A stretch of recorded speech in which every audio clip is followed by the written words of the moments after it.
Bonjour tout le monde. Aujourd'hui, je vais te montrer quelques petits trucs qui vont te permettre d'optimiser tes séances d'entraînement.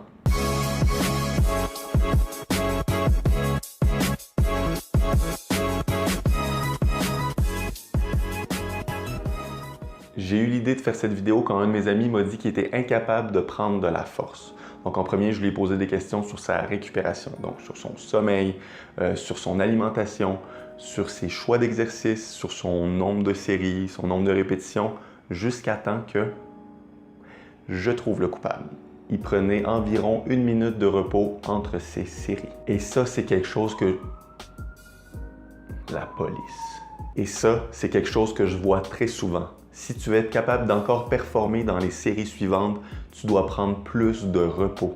Généralement, si tu fais de la force, donc si tu fais un exercice que tu es seulement capable de faire quelques répétitions, tu devrais au moins avoir un minimum de 2 minutes de repos entre tes séries pour t'assurer que ta performance ne soit pas limitée par la fatigue musculaire. Même que je te conseille de prendre 3 minutes ou même plus. Juste pour te dire, quand je fais un exercice où je fais 1 à 3 répétitions, je peux même aller jusqu'à 5 minutes de repos entre mes séries. C'est long 5 minutes. Parce que c'est pas un circuit que tu fais là. Ton but, c'est pas d'améliorer ton endurance ou c'est pas de faire de la pompe. Ton but, c'est d'augmenter ta force. Alors, quand j'ai dit à mon ami qu'il devait se reposer 3 minutes entre ses 5 séries de son premier exercice, il m'a dit que c'est impossible que je reste 15 minutes assis à rien faire.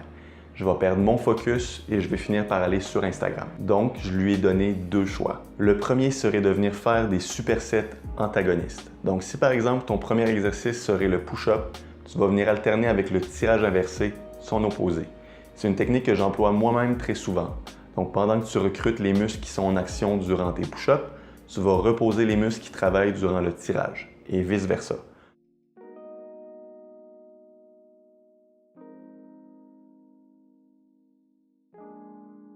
Une autre technique serait de profiter de tes temps de repos pour faire de la flexibilité ou de la mobilité. Un bon truc serait de venir focusser sur une partie du corps que tu n'utilises pas dans l'entraînement que tu es en train de faire. Donc si tu entraînes ton haut de corps, profite-en pour venir faire des étirements pour les jambes ou les fessiers. Ou sinon, profite du temps de repos pour venir étirer une région qui va te permettre de faciliter l'exercice que tu es en train de faire. Donc si tu fais des levées de jambes suspendues, tu peux venir étirer ta chaîne postérieure durant ton temps de repos. Même chose pour le L-sit ou le V-sit. Et voilà, c'est tout pour aujourd'hui. J'espère que tu as aimé la vidéo.